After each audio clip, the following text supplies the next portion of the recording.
So let's go ahead and get things started. All right. Okay. Okay. So we're starting. Okay, so let's go ahead and get things started. Welcome everybody to the 7th IESF World Championships, the International Esports Federation. My name is Reed Rapid Melton, and I was originally supposed to be joined by Nick DeCesar, otherwise known as LS. Unfortunately, he is very sick, so he's not able to be with us today, so best wishes to him. In place of LS, I'm going to be joined by Justin Song, or Jay Song. Why don't you go ahead and introduce yourself? Hi, my name is Jay Song. I'm just today filling in for LS. I'm glad to be here to have this opportunity. I previously worked in the league scene a little bit. I've worked at OGN, working with Vainglory, and currently work with an NALCS team, so look to give a little bit about my background. But again, glad to be here. Right, so Jay Song's going to be helping me out with a little bit of the analysis work for today, and I guess we should probably talk about the games today. So we'll be working through the preliminary brackets for League of Legends today. I think we have 6 matches scheduled to come your way.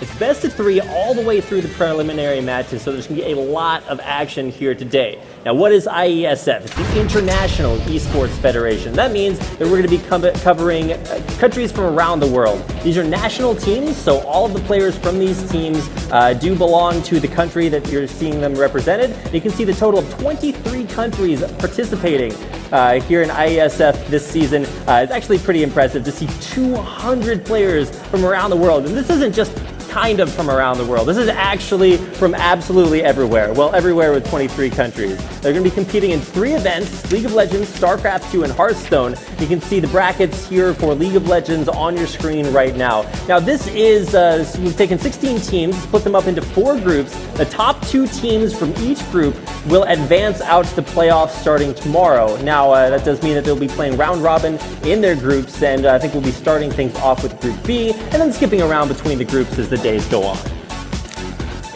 And we have the point system scoring of official titles here. I know we're going to have a vote for that later, but first place gets 100 points, second place gets 51 points, third place gets 31 points, fourth place gets 21 points from the round of 8, from 5th through, so the 5th and through 8th get 16 points, and anyone who's left over out of round of 16 will be getting 11 points. And these points contribute to the team according to their nationality, and the combined score will determine the winner of this entire tournament. Right, so you get points for the placement within each one of the 3 esports events here at the 7th IESF World Championship, and then as you score your points, they'll be added up in the end, and the country with the most points will be crowned the champion of the 7th World Championships. And then we have today's matches going on here. First match will be prelim match 1 versus Thailand's LazerCat and Iran's Rise of Gamers. That's right, and then we'll be following up there with the Philippines team versus Team Chinese Taipei, and then Mongolia versus Romania, Mongolia versus Chinese Taipei. I mistakenly said Philippines versus Russia is going to be our second match. And then the Tunisian Sleet Pushers versus Team Romania, Team South Africa versus LazerCats, and Indonesia national team versus Team Philippines. So a lot of games going on today. Yeah, absolutely. And keep in mind, these are best of 3s as well, so there are going to be a lot of games coming out. Now, your matchups for the first match of tonight, the LazerCats coming in from Thailand versus Iran's Rise of Gamers. You can see the matchups there. Now, these are the 2 teams that I know the least about. And to be fair, a lot of these teams, a lot of these players will be new to most viewers. But that's why we have tournaments like this, so that we can see the best talent from each one of these regions come here to IESF to compete in the World Championships. Of course. Get things started there on the stage. The players are actually getting ready in their booths right now. You guys can see the 6th stage here at the Nexon Arena in Seoul, South Korea. Absolutely incredible. You see the teams there on your screen right now. That is the Thailand team, LazerCats. Intensity already starting up there. And of course, Rise of Gamers from Iran, getting things ready to go. Looks like we're going to take a few minutes to get the players ready, get ready to go, get all their peripherals set up and everything under control. So that gives us a little bit more time to talk about just the event overall. So this is taking place over 4 days. And while Jason I keep calling you Jason, it's Justin, it's Jason. I'm going to have to work on that. While Justin will only be joining me for one of the days, we're going to have a lot of fun because we have a ton of League of Legends to And catch. that's what I'm here for, watch a lot of these games. I'm excited. All right, so looks like you can see the stage there as well as the 3 esports that are being played. It's going to be exciting to not only broadcast League of Legends today, but then we'll also be broadcasting StarCraft 2 and Hearthstone in the days to follow, specifically tomorrow and then all the way up until the grand finals a few days from now. So 4 days of international esports action. I'm pretty excited for that. I'm very excited too. If you saw the opening ceremony, we had a lot of members from different organizations come here, from IOC, the National Olympic Committee and all that, and we had the head of Korean esports department here too, so putting a lot of emphasis in this tournament itself, so I'm very excited too. I'm pretty excited too. In case you guys didn't catch that opening ceremony, go back and watch it. We had sand painting, an epic intro to what is hopefully going to be an equally epic tournament. Now, you guys may have watched international League of Legends competitions before, but what's going to be so interesting about this one in particular is that these are teams from countries that you probably haven't heard of before. We've got countries like Iran, Serbia, Mongolia, Israel, South Africa, Switzerland, Thailand, all of those. Some teams may be from regions that you have seen in other competitions, but you probably haven't seen these particular national teams because, of course, like we talked about, they all have to be from their participating region. Of course, and with the All-Stars coming up from League of Legends and all the other events that are coming up, it's nice to see countries that are not getting represented in other tournaments to be here and competing against each other, representing their own country itself. I think that's very great.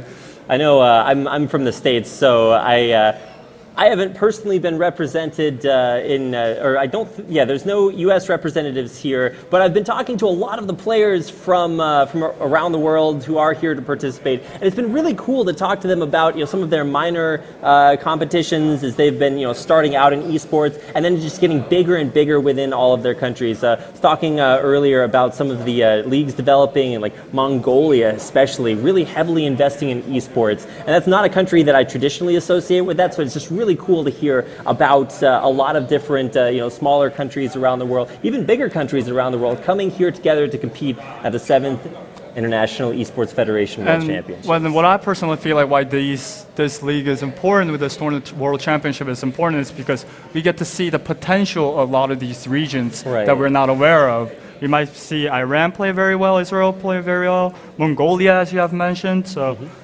whatever happens today might be the future of esports in general. I was going to say, I envision a world, 10, 20 years from now when, every country has a super huge international, League of Legends esports team, and they're all just competing at the top level. We've seen, different countries dominate. We've had Sweden and Korea both do very well in IESF in years past, and now we get to see all of these countries come here to compete. Man, the future for esports is just so incredible right now, and it's exciting to come together with so many teams from countries around the world to experience here at IESF. It's a very growing industry. Yeah, that's definitely true. And you can just see by all of the countries being represented here. These are teams that I haven't seen represented traditionally in a lot of major tournaments. And in talking to a lot of the players, they're like, yeah, we may not get a lot of exposure, but we actually have huge League of Legends tournaments inside our country with, a national press covering it and, commentators, big venues. And I'm just like, wow, this is a lot bigger than even I expected. International tournaments such as this would give them the exposure they need, because if they play well, then people will start following it and then see what the scene's all about. So again, I'm very excited. All right, so let's go ahead and talk about the groups that we'll be having for today's tournament. The 2 teams that you're seeing compete here on your screens, Thailand and Iran, are both part of Group B, together with South Africa and Switzerland, teams that we'll be seeing play a little bit later on in the tournament. So to start things out, LazerCats from Thailand. The only stats that I could find in gleaning all of my research was that depending on where you look for these players, they're going to be at least relatively highly ranked. Now, keep in mind, a lot of these players play on servers that are not necessarily native to their countries. A lot of the countries don't have their own League of Legends servers. So I was talking to the players from Israel who actually play a lot on EU West and have that environment to practice and train in. So that's pretty exciting to see that even though they're a country without their own server, they're still playing on servers that have very well developed esports history. Yeah, and if they're playing with those kind of pings from different regions, it shows a lot of their dedication to the game and how much they want to play the game, even with those externalities that might affect it. So.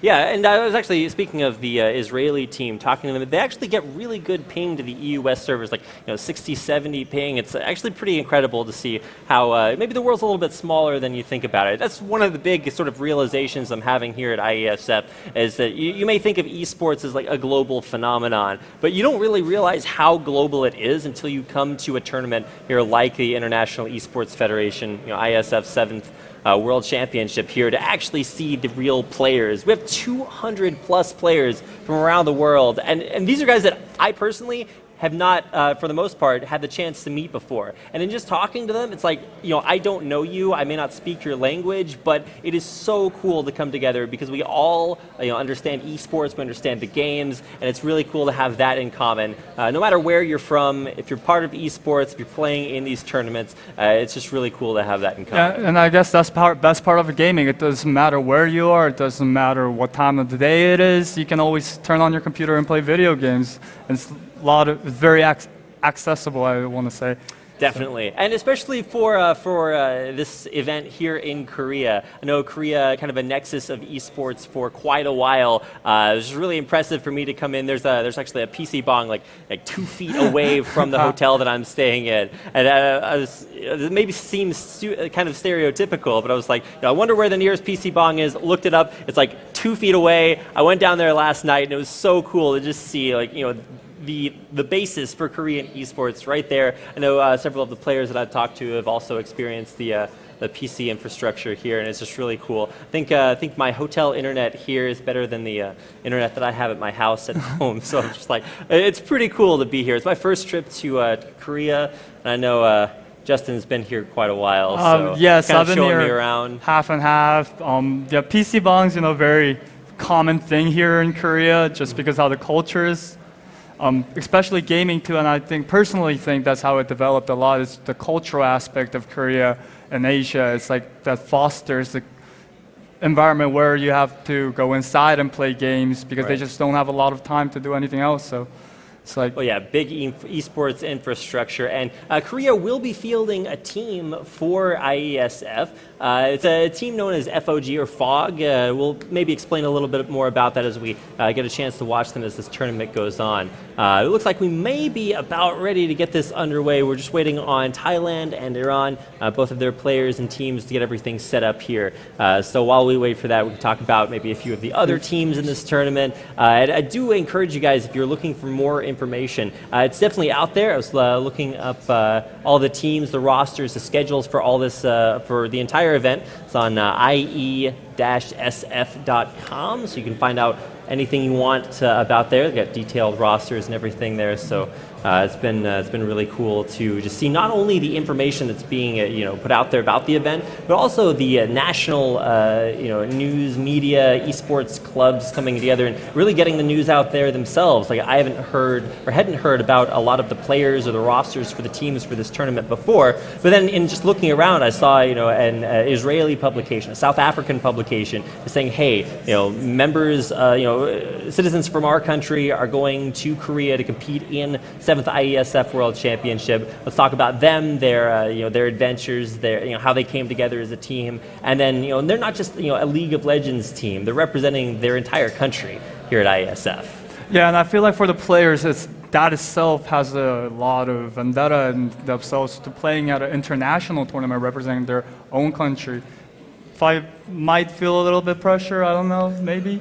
I mean, if I were theoretically, if you're on an esports team, you're playing in competitions like that, that's enough pressure right there. But then you realize that, oh, by the way, I'm representing my entire country. So sometimes if you're like, hey mom, I'm going to play in this tournament, come watch me at my local PC cafe or something like that. That's one level of pressure. But when your entire country is going to be watching you and how you represent them in IESF. Like that's a pretty big burden. It is a big burden, and also keep in mind the fact that this is probably one of their first LAN events that they're participating in that's getting broadcasted internationally at all times. So I think that in itself has a lot of factors going into these games, how the players will play to their full potential, excluding all the other factors. So. Right, and for some players, for some teams, this may actually be their last event, considering that these teams are made up of players, from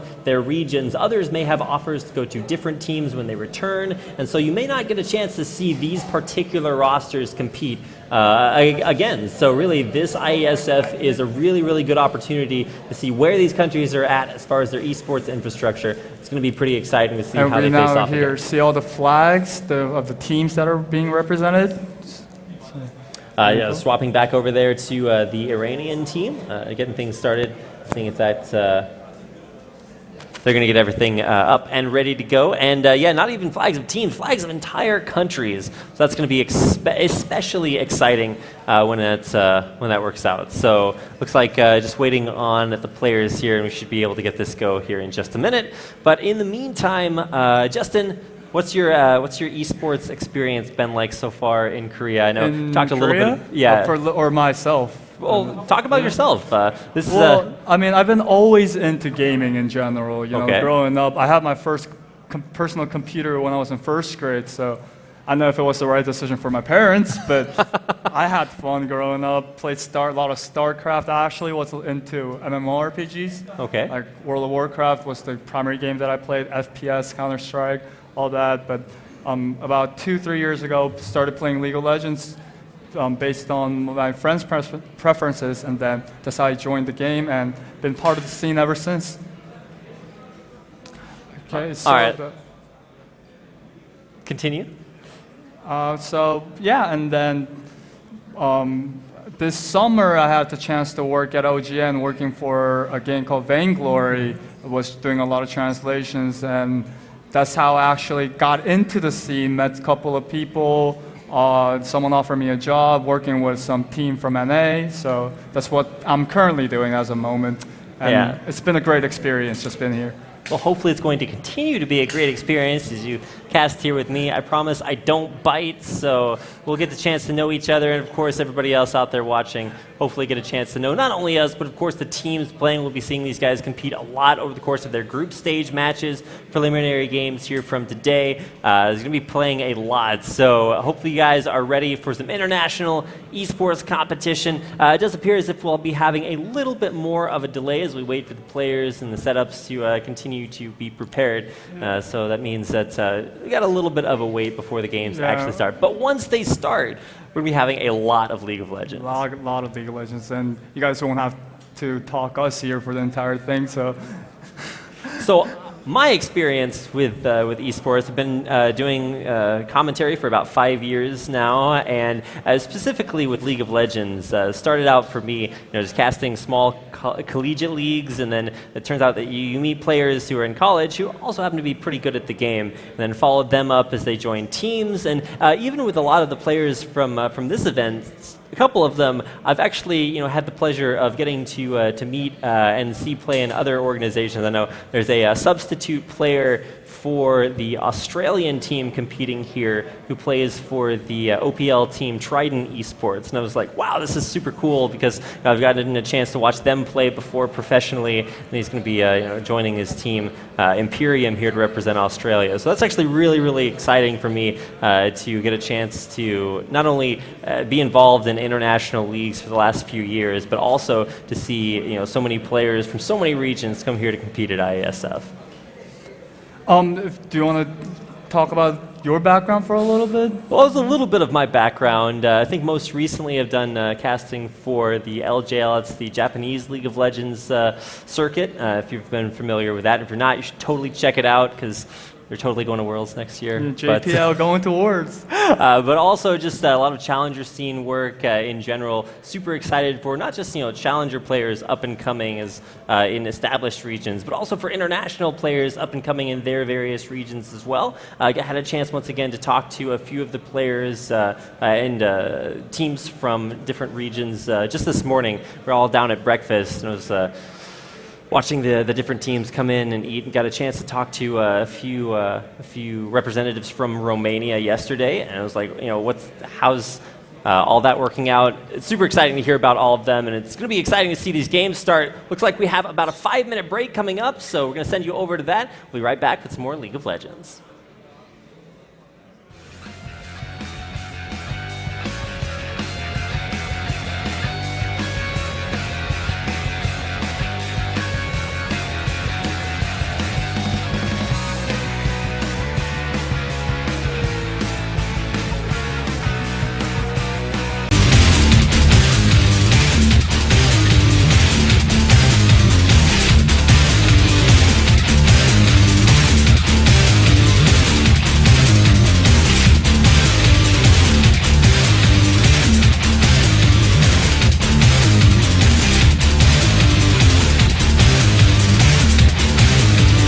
All right, welcome back, ladies and gentlemen, to the 7th International Esports World Championship.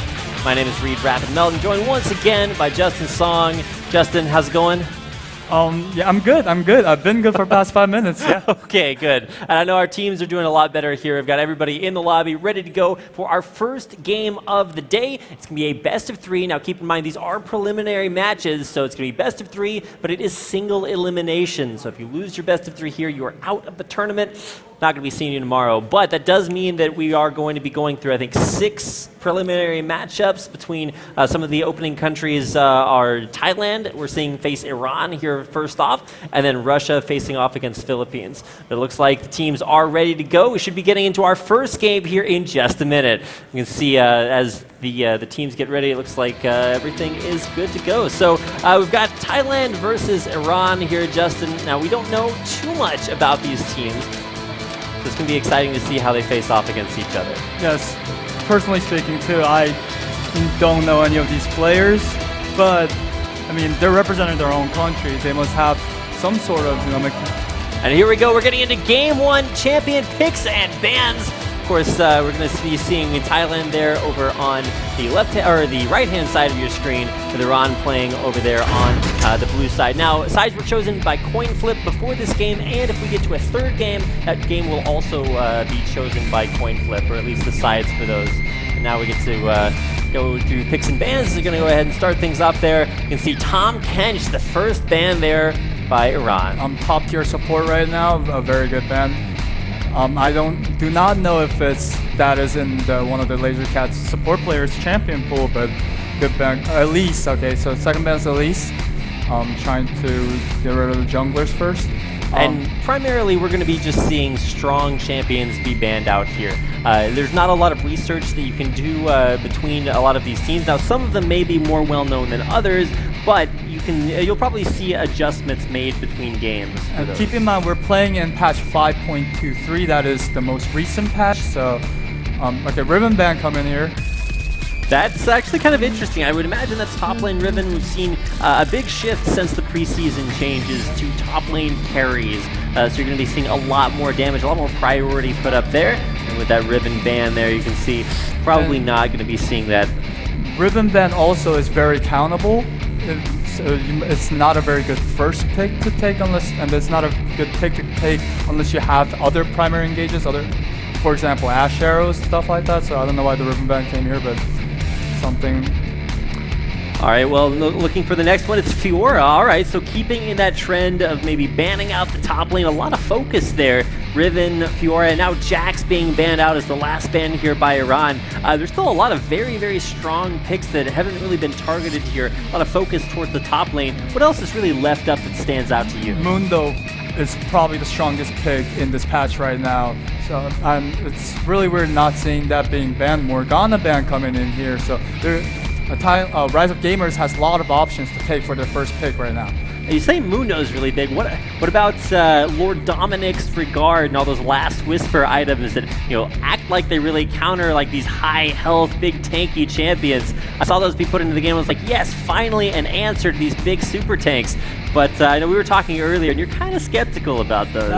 Well, with the new item changes, the Last Whisper change most effectively, I think, allowed AD carries to not be able to kite against these lot of high health regen, high health tanks, since it only affects bonus armor. And Mundo has just been a very strong pick, both in the jungle and in the top lane. But the first pick, yeah, it's Kayle. Now, Kayle has always been a champion that, or at least in previous patches, was a champion that was played like strict AP in the mid lane. But since then, it's been diversified a lot, and the big item to talk about this patch is Guinsoo's Rage Blade. Yes, Guinsoo's Rage Blade goes very well with Kayle, with the additional AD and AP scaling that Kayle has. And also, we've seen Kayle come out in the top lane before in certain metas. We don't know where this Kayle might go as of now. Okay, Lulu coming in, Thresh coming in. Those are very good picks for the first rotations. Lulu definitely pick or ban stage right now in competitive gaming. Thresh, very good support, high utility, very good kit for and other than since the Tom Kench was banned by Rise of Gamers, it's a very good pick to take at this moment. Yeah, and so with 2 support champions picked up there, the LazerCats have already started to maybe telegraph their team composition. You're going to go pick support, pick support. Well, you're going to have to get your damage from somewhere, and so this might be setting up for like a protect the AD carry thing. That's what Lulu comp is mostly about, picking up with a high damage, late game scaling ADCs, and we can also flex this Lulu pick for mid and top, though we've been seeing it more in the mid lane recently. Right. But it's the whole point of picking Lulu is to snowball the AD, put more emphasis on the bot lane later on as the game goes on into the late game. So, well, it's important to realize like Kayle's been played as support in certain metas as well, and anytime you're going to put all your eggs in one basket, it's pretty cool if that basket doesn't die for 3 seconds. Okay. Braum here and Vayne. I mean, there are different metas for each individual country, so right. I cannot personally say if those were the 2 top picks that I would go for in this situation, but maybe these are comfort picks. A lot of changes to Marksman here in the most recent patches, preseason patches, but I feel like you talk about Vayne as an AD carry. You can't really talk about her until you get through AD carries like Callista, a big pick for so many, so long, so many seasons, so many patches. But it looks like with Vayne being picked up, the hyper carry of choice being chosen here for the pseudo protect the AD carry composition from Thailand. It's going to be Tristana at 14 seconds until that gets locked in. Okay. Rek'Sai is a very good jungler. After banning Elise, we're only left with then either some like, again mentioned, Rek'Sai or Lee Sin. So Rek'Sai here is actually think is very good, and they do not have that much early game pressure from Iran. So coming in, and they could also very well running the protect ADC pump with KO ult. So we don't know. I feel like if you're going to run Protect the ADC composition, like Lulu's a really, really big pick yes, to see, that's why in most competitive gaming currently, Lulu is either pick or ban sort of a champion. But now another pick that we see in a lot of Protect the AD carry compositions is Morgana. That's been banned out there by Thailand, so they might have said, hey, we don't want to play against this because it allows a lot of, or it removes a lot of counterplay because you just can't get CC'd, especially Morgana Kayle when you get those sisters together. Want to put both of those shields from intervention and then the black shield on one target. You can't take off the black shield. You're invincible. You can't get CC'd.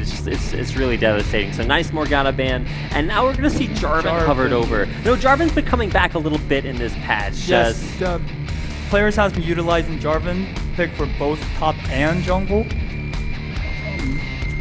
We've seen Huni play top Jarvan in Worlds. Top Jarvan actually has been picked by a couple of pros recently, but we don't know where it might go. And probably going this jungle, running kill top. And we have Victor here against Orianna, so Victor a very strong mid champion. Yeah, and we've seen Victor pretty classic mid laner ever since like the beginning of ever since you've ever heard of a little team called the Ku Tigers or GE Tigers or whatever you want to call them, the Tigers really popularized the Victor mid, and it's a pretty classic pick along with Orianna, maybe Ari, just those champions that you really expect to see in the mid lane, hallmarks of that lane for quite a while, but hovering over maybe an Anivia there at the same time. Anivia and Victor both really good lane clear. Anivia after 6, so they're trying to protect the ADC composition with a Lulu comp here going to top, and Victor coming in your mid with a really good lane clear, and Rek'Sai for the early game and mid game pressure. So, and Tristana late game carry also. So I think, you know, in terms of picks and bans, I think Thailand, came out here. Yeah, Thailand really strong, a lot of synergy there, especially if they're able to just wave clear until, 30, 40 minutes, 80 carry gets 6 items, and all of a sudden you start to get in a little bit of trouble if you're Iran. And for Iran, though, as well, they've got a lot of crowd control, but it's going to be interesting to see the way that this Jarvan works, and especially interesting to see if they swap this top and jungle here. We talked about Kayle most likely in the top lane. If you run jungle Kayle now, it's something that I haven't seen, at least not as much as Jarvan jungle. The more recent nerfs to Devour jungle is now ranged carries only get those procs like every 4 auto attacks. So I haven't personally seen Kayle jungle ever since the Devour nerfs. But what I tend to notice when I'm watching professional game is when even if certain champions are supposed to run Devours, they go with different itemization. For example, Kindred has been run a lot during the Kesma Cup and was not running Devours, was running Warriors. Right. Well, let's go ahead and get this underway. We are about to enter the first game of League of Legends here at the International Esports Federation 7th World Championship. Iran facing off against Thailand. Here you can see Iranian team there on the blue side. Thailand will be on the red, and we're about to get this game underway. The teams are out of their fountain, and thanks to the new season, you get a little bit of a home guard boost there to start things off a little bit more quickly. Orianna chose to take Barrier instead of Teleport to maybe for more survivability during the laning phase. I don't know if it was the right choice, but I guess that's what they're going for. That means that Thailand has both top and mid running teleport, so they have double teleport pressure at bot lane, so that's something that Iran needs to work for, needs to keep in mind throughout this entire game. Now talk a little bit maybe about the teleport choices, just because, previously everybody ran teleport. You'd see junglers run just absolutely everything with teleport, but now this is a new season. Teleport not quite as strong as it used to be. Teleport, yes, there were some nerfs. If you teleport to tower, it used to give cooldown reduction on the summoner spell, but it doesn't anymore. However, teleport spell in itself is how much you utilize it and how much you want to operate the game itself. Right. So running double TP both mid and top puts a lot of pressure on the bot lane whenever a team fight happens. So. Right. And another thing to talk about is the lack of a swap. We were talking about top lane Kayle. It's actually Kayle in the jungle. Yes. And some interesting itemization there. An item that I think absolutely no one I've talked to has ever recommended buying. The Cull item for Jarvan top lane. That's a very interesting item choice. I don't know about that. So in case you guys are unfamiliar with the most recent patch, maybe you've never seen Cullbot in any of your games, it's an item that theoretically is supposed to be a scaling item. So it gives you 1 extra gold per minion kill. You see those +1s popping up there on your screen. And then when you get 300... or when you've got 100 creep score, you also get 300 gold on top of that. So it's like a mini, Avarice Blade. Yeah, the idea is that it's a little bit greedy early so that you get more gold later on. However, I think a better strategy usually is to just kill enemy champions and then farm gold that way, which you can do by buying stronger individual itemization. So. Yeah, itemization. But early game itemization is personal preferences for teams. So you see miss there on the play and the hook. Hit level 2 first, but yeah, like you said, level 2 first for the Thailand team. So the LazerCats off to a pretty decent start. Getting that level 2 lane dominance, but now coming in for one of the first level 2 gank. Yeah, awesome. Moving forward, Kayle's gonna try to cut him off, but Rek'Sai's right there in the red side jungle, so I don't think this will. Yeah, never good to run into an unwarded jungle, even though, had he continued, Rek'Sai actually very, very low health at that point, might have been vulnerable. There is the grab, tumbling right into it, immediate ignite there on Vayne. Jarv backing up towards the turret, explosion there from that explosion shot. Barely survives, but good trade bot lane. Only Summoner's loss was ignite. Immediate flash for the counter flash for the knockup. Is there going to be enough damage? I was going to say, will there be enough damage? Kind of combined there. Another death sentence will land there on a dark face. Is the place for that explosive shot, but it's not going to be enough. But now we're talking about we're going to see exactly what I was talking about earlier. No, not enough health there. And double buffs going to KO jungle with an early kill. To be fair, if those buffs had gone to Orianna mid lane, that might have been a little bit more devastating. But anytime you get double buffs from the opposing jungler, you're going to have a bad time if you're getting ganked by that. Red buff. Straight up to top lane again. Yeah, right up to top lane, and Claire is going to be able to clear out. He does have flash. Is that enough? Okay. The red buff ticking through, but a health potion, it's a pretty good item to buy. It's going to save Argonaut's life up there. So this kill jungle failed gank at level 2. I thought he was going to be a lot behind Rek'Sai, but he managed to kill off Rek'Sai and pull off another successful gank, getting flash for Lulu at top lane. So he's doing a lot this game. Yeah, teleport back up to the top lane. Okay, I was like, wait a second, why is he teleporting into lane? And I was like, okay, it's a new patch. Yeah, again going for a gank mid lane with no flash Orianna, no barrier. So will there be enough damage? Mackenzie's actually completely out of mana, so there's no follow-up to that whatsoever. Now, bottom lane, we haven't been talking about this, but we've seen a consistent insistence by Scar to walk straight into death sentences. However, it doesn't have to worry about that if Thresh isn't in lane. However, with Brave Guilty returning, might be a little bit more dangerous. You see absolutely no fear, but he's actually going to take a lot of damage there. Oh, the explosive shot, the flash, the death sentence perfectly blocked there, taking a turret shot, but is this going to be enough damage? Murphy has so much damage to deal, but not enough health to get in there and really deal level 5, we saw maybe 6 fights coming in. This is one of the probably the fast-paced games I watched recently. Bot lane, for Tristana Thresh lane, is definitely a lot stronger than Vayne Braum in terms of general, but Vayne was taking trades early by getting hooked unnecessarily, but in terms of lane matchup, that's not a lane that you're supposed to win, but looking good for our Thailand right now, as of now, other than the grow and kill jungle. Now, the idea of the way that the top lane works out, okay, Lulu, really good champion to pick against super hard engage. That's kind of what Jarvan wants to do. So it's going to be a rough lane there for Jarvan. Now, however, now we've got another interaction between both junglers. However, it looks like Anat JW is going to bring Brave Guilty along with him. We've got fighting in the mid lane there as well, all over this upper jungle. And nice to see this roam. I want to say right on schedule. You have your bottom lane, you finish that lane up, and you start that support rotating. But now, we're actually going to have Scar run up onto Murphy. A lot of damage being put down there. Rocket jumping in. Gets condemned back away, but it's not enough. And there's the explosion with Murphy picking up first blood for Thailand. Yeah, a little bit greedy there from Scar. He blew both of his flash and heal before from the trade beforehand, and so did you try to go for a 1v1 play right there with Thresh roll? Oh, Clea's baiting this in. No, the rocket jump in. Murphy going to try to get pulled back out to safety. Clea's going to take a lot of damage. Only level 4 flashes back into the brush. Is it enough to flash out the rocket jump, the reset? Murphy is out of there. Another kill going to Thailand. Walks right into Dark Phase.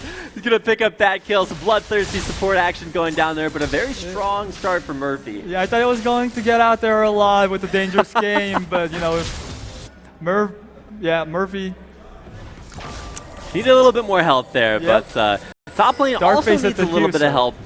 Argonaut, he's maybe we can call that Murphy's Law. Something can go wrong. It's going to go wrong there, and he wound up dying in the end. But top lane, starting to get a little bit rough there with Jarvan falling a little bit further behind. Going for some sustain in the form of active sustain from that lifesteal. However, lifesteal is a lot more expensive now. You don't really quite get the bang for your buck as you did in previous patches. Yeah, Jarvan's probably having a really hard time against Lulu, who's typically strong against melee champions. Oh, going for the all in there. The flash underneath the turret. I guess Mackenzie securing that kill. He will get it. An interesting flash in there, but hey, when you go in for the kill, you might as well commit for it. Mackenzie clocking in for his first kill of the game. Great Guilty is going for some adventures of his own. He's going to come down for a very strong gank towards bottom. Now he's scouted out by the pink ward, which he will inevitably take out, but Kale waiting right around the side here. Gonna get condemned into the wall. Damage coming in from Clay. He is past level. He's level 6, so he does have that intervention. Will be able to save somebody's life. There's a teleport coming in. Braum there with a nice knockup onto Mackenzie, but Clay a little bit of a struggle there. Dark Pace very low as well. Out to the back line. A concussive blow stuns Murphy, and he's unable to get the kill onto Darkface. A big turnaround there. Zoran firing back now, top lane. Not going to be too good for Jarvan. He's back towards his turret. What? No, he dunked back in. Not going to be able to make it out of there. Decided he thought it was over and wound up, do a little bit of damage before going down. Yeah, not going down without a fight by any means, but now that does set up with all the action on the top half of the map. Iran knows where an JW is, so they don't have to worry about him stealing Dragon. And sure enough, right on schedule, Iran at the 8.5, maybe 9-minute mark, securing themselves the first Dragon of this game. A lot of fights coming in here. It's pretty atypical of competitive matches. 9 minutes, we already have 9 kills on the board, so... Hey, kill a minute, that's the kind of League of Legends I like. Now, there's this conflict in League of Legends, Justin. So you've got the spectators, they love tons of kills, tons of action, just like everybody killing, dying, lots of awesome plays and stuff like that. But from a competitive standpoint, you actually want to see as little of that as possible. You want to see like really strict strategic games with lots of objective control and killing turrets. And like, that's cool, and we can talk about that certainly, but I love the bloodthirstiness, and it certainly seems like we're getting a lot of that this game. A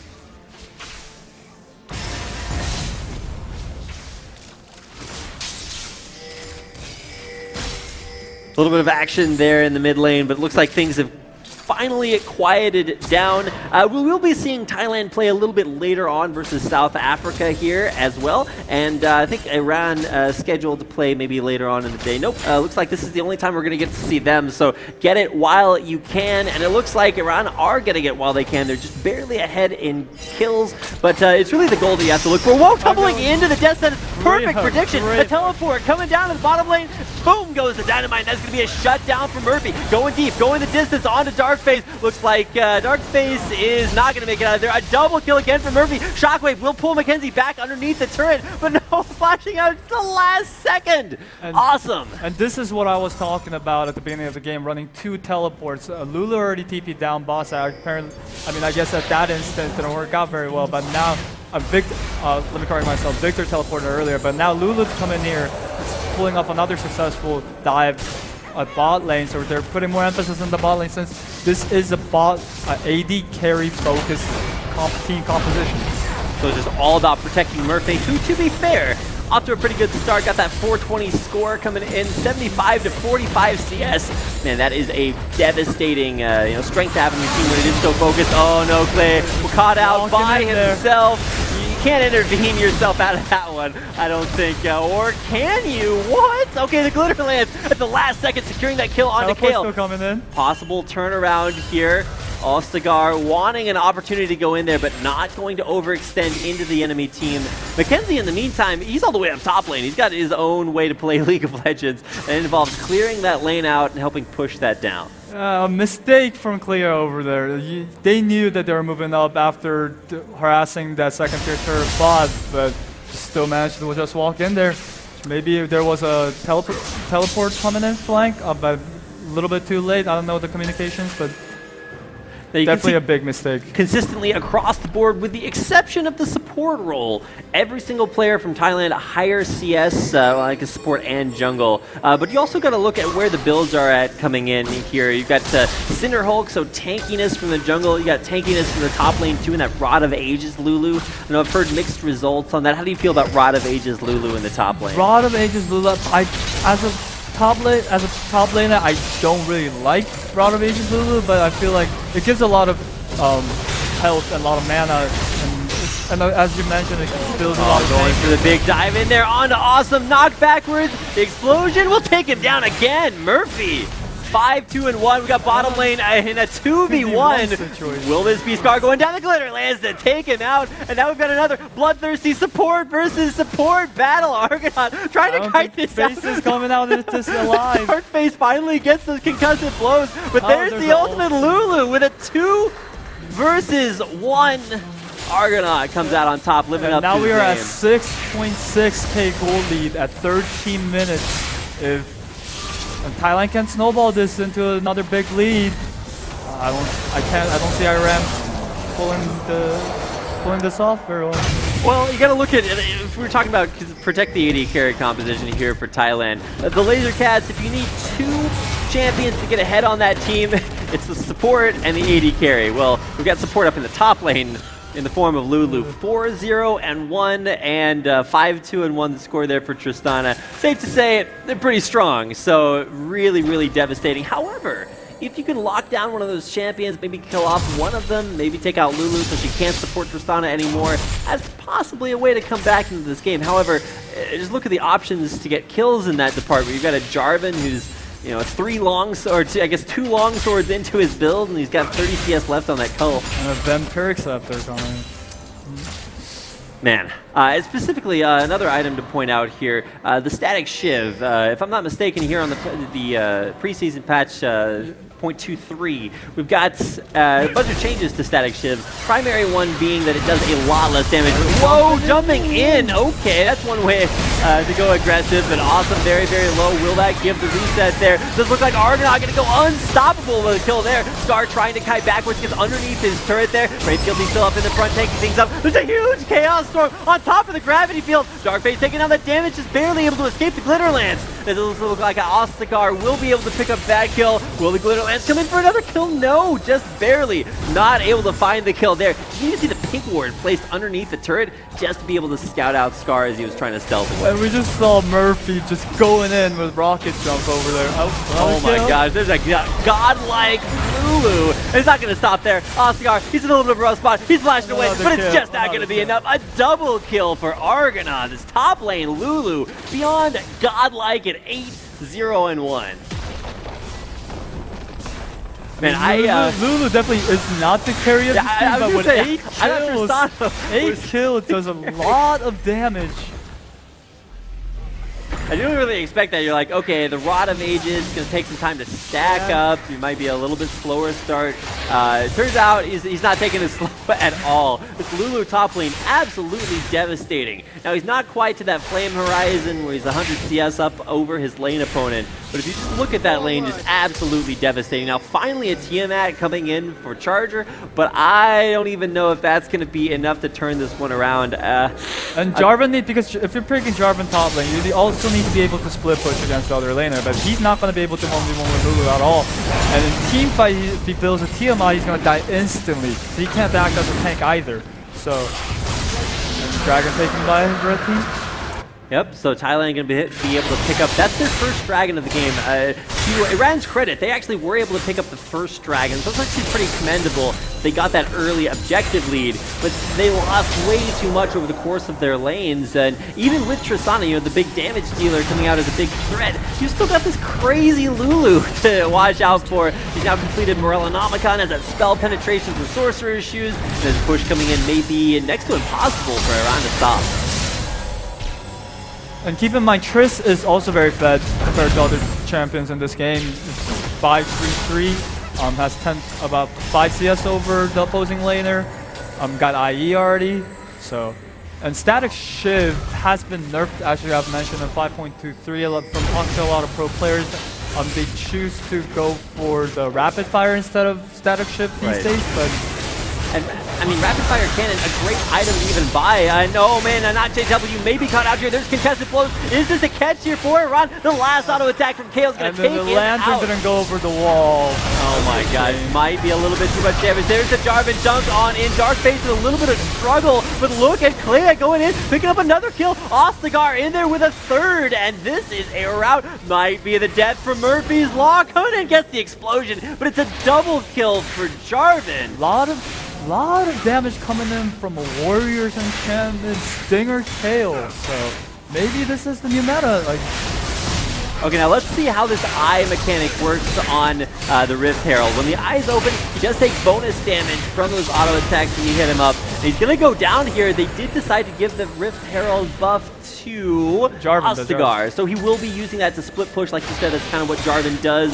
And to be fair, when we were talking about him not really being able to 1v1 Lulu in that matchup, still able to contribute a lot in these team fights. That's exactly what happened there to turn that around for Iran. I mean, to give a little bit benefit of the doubt, it was the fight started with Rek'Sai getting caught out, they're not able to do anything, and then not the entire members of the team was there at the moment. But it was a very nice catch by the Iranian team, so maybe they're coming back. Well, speaking of coming back, Tristana's going to come back from that death, only her fourth death of the game, comes back from base and does still go with that static Shiv build, so it's still going to compound that crit chance on with the IE, so some synergy there. The other option, or at least one of the other options, would be something along the lines of like a Phantom Dancer. So as far as AD carry itemization, what do you really look to for like the big, strong items on this new preseason patch? Honestly, things have been changing so much, so fast. I've been able to keep up with it, but the itemization of AD carries makes them a lot stronger, especially after the third core item. Makes them unstoppable, especially for champions like Caitlyn. Oh, Ostagar, nice flag and drag away. Does have that mini Baron buff for the minions, however, when you're going up against the Tristana that is this strong, you can just see how devastating that is. Yeah, with all the second tier gone. Oh, perfect play there to keep Ostagar from dunking in. He's still going to get a great engage up. Murphy very low. Rocket jumps away. Nice save onto Ostagar. He's going to be intervened and able to get out of there alive. Nice lasers coming in. Beautiful shockwave, but it's just not enough damage. Murphy grabbing another kill there onto Darkface. That's a 2-for-0 exchange in Thailand's favor. Yeah, could not finish off Lulu there, especially with the ult. Good fight coming in here with Iran, but just damage difference, the item difference. Turret falling there as well, and Iran had a little bit of a comeback there after a couple of catches in the jungle, but when they're facing up against the 5-on-5 might of this LazerCat squad, that's going to be all they can do to defend this turret. It looks like they will not be able to. Turret kill is down. A lot of damage in there. Onto also the flash. The knock up there by Anat. And he's going to be able to pick up that kill onto Oriana. One more kill coming back. And it looks like Claire trying to go in there and get the kill off onto Brave Guilty. Anat so low, but not going down this fight. The inhibitor, not so lucky. It is going to fall. Darkface, not quite able to get taken out, but just barely able to escape there. Ostagar might not be quite so lucky. Shield there from the Golden Ages. Able to survive that. Murphy jumps in underneath those turrets. Doesn't even matter. That is one strong Tristana. 9, 4, and 5 there. The current score for Murphy, and cleaning things up. Yeah, and then we no longer have any second tier turret left. The Inhib sculpts on top turret. So all they need to do is just keep pushing, keep sieging for the second tier mid turrets and the third tier mid turrets, the Inhib turrets, and just keep snowballing this lead, and that's all they need to do. Now some good wave clear. We talked about that earlier here for the Thailand LazerCat squad. Say that 5 times fast. But that wave clear has allowed them, along with that static shift, even though it's nerfed, it's the same idea, just kill the minions faster. That's what's allowed them to push so quickly down both mid lane and top lane. You can see that pushing advantage really, really strong as they've been able to not only get their advantage in lane, but then snowball that into leads in other lanes. Now, as far as itemization is concerned, the one thing I'm looking at is that Lich Bane first, right after your Hex Core upgrade on Victor. I haven't seen that in a while. Is that something new to this patch, or maybe just stylistic? It is new to this patch, but also the fact that a lot of the items that AP mid laners used to go got a lot of nerfed in terms of cost. So like itemization has been a lot of different for different mid laners recently, but Lich Bane has always been part of Victor's core items, so it's not a bad pick to buy, especially when you're trying to get those turrets down real fast. The second dragon is going to go over here to the LazerCats. They'll be able to take that one out pretty effortlessly. The second dragon, not really the most impactful. I think you really look towards 1, 3, and 5 at being a pretty big deal. Yes. But it's still one more dragon towards getting further buffs, and it is going to allow them to have a little bit more pushing power when it does come down to it. And for Iran, it's all they can do to just keep these super minions out of their base in the meantime. LazerCat's going towards the Baron. Baron down to maybe a third of his HP gone, but it doesn't look like really anyone from Iran is going to come up to contest there. Down to half HP, and it looks like Claire might be working his way up, but I don't think he's going to be there remotely in time. This Baron will go over to Thailand just in time. Ostagar trying to get in there for a kill, but he's just going to jump in and go down. Now, possible comeback here for Iran as they look to take down some of these low health members. They are getting knocked up, will intervene. There's a nice shockwave. Murphy will go down. Possible comeback here for Iran as they continue to dish out damage, but oh no, just melting a little bit too quickly. Awesome, not awesome enough to get out of there. Yeah, it's with the first tier turrets from all 3 lanes from Thailand LazerCats not being down, there's simply no way to push a Vision into that Baron pit, so they were able to take that Baron very flawlessly and seamlessly, and then now they're transitioning this into another turret and the inhibitor. Murphy maybe a little bit out of position going down there in that fight, but hey, 10, 5, and 7, he's contributing regardless of that. He's even bought the new Last Whisper, so a little bit questionable. I don't see the entire armor for the Iranian team is a Warden's Mail on Braum, and then another cloth armor there on Awesome. So not really a lot of bonus armor to penetrate, but hey, it's still going to give him some extra damage, and pretty standard item build here for Tristana, at least based on previous patches. Yeah, there's not much objectives to take other than the bottom tier turret, bottom 3rd tier turret with the inhibitor. So they're probably looking to move down here.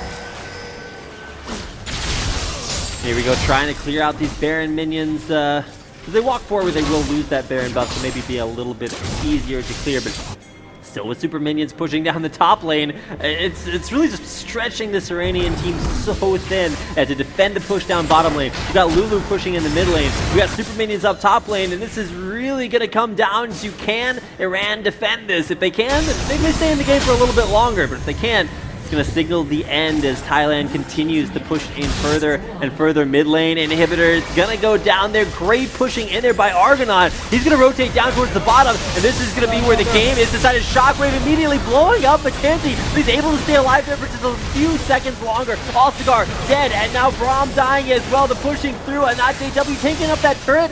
Might go down here. Bane tumbles in.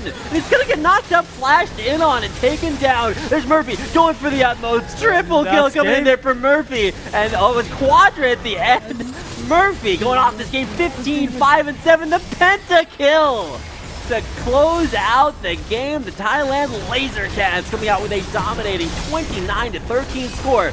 They will take down this Nexus and win Game 1 of the 7th IESF World Championship.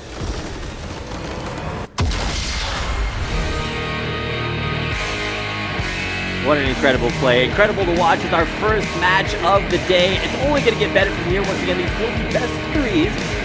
You're going to get a chance to see these teams play a little bit more. But wow, what a first match to start things off with. Yeah, the pace of the game has been a lot faster since the preseason changes, but we saw a lot of skirmishes happen pre-level 5 that just determined the entire game afterwards. Like, there were a lot of comebacks, and especially in the fight in the bot lane, but after that, the individual lanes snowballing their own lead with their CS differential. I think that's what turned this game into what it was.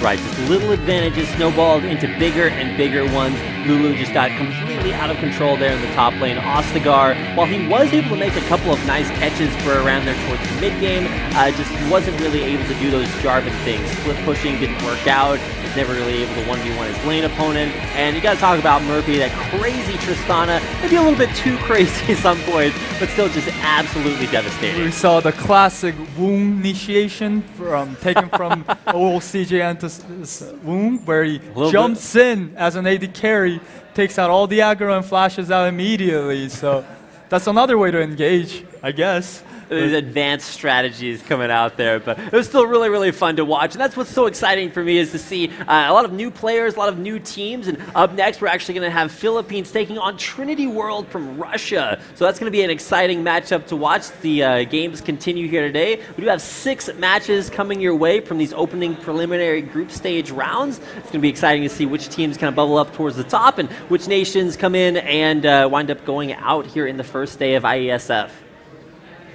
So it does look like we are going to head to a quick break. So thanks for watching. We should be getting into our second game here momentarily.